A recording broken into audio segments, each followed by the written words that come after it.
আজি ৰাতিপুৱা প্ৰায় 8:30-9 মান বজাত হাতীকোষ মথাৰীৰ মানে আবুল আলী বুলি কয়, বাপেকৰ নাম বাবুল আলী, তেখেতৰ ঘৰতে গৰু কাটি থকা অৱস্থাত আৰু জয়সাগৰ আৰক্ষী আহি পেলাই ধৰে।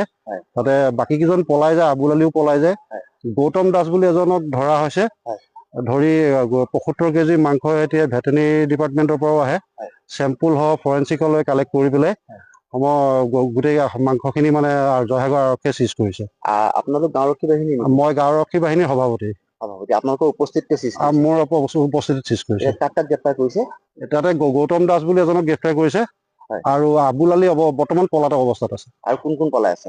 আৰু লগত এজন আছিলে বুলি কৈছে, কোন এতিয়া নাম নাজানো মই। আবুল আলী আৰু গৌতম দাস। আবুল আলী বৰ্তমান পলাতক অৱস্থাত আছে। ঘটনাটো কোন স্থানত হৈছে? হাতীকোষৰ মথাউৰি বুলি কয়, এইটো মৌপিয়া গাঁৱৰ ফালে মথাউৰি বুলি কয়, সেই তাত অৱস্থিত হৈছে। আৰু কি বস্তু চিজ কৰিছে? 2খন দাহ, 2খন চুৰি আৰু এডাল গড়, পলা দগা পলা সহ চিজ কৰিছে।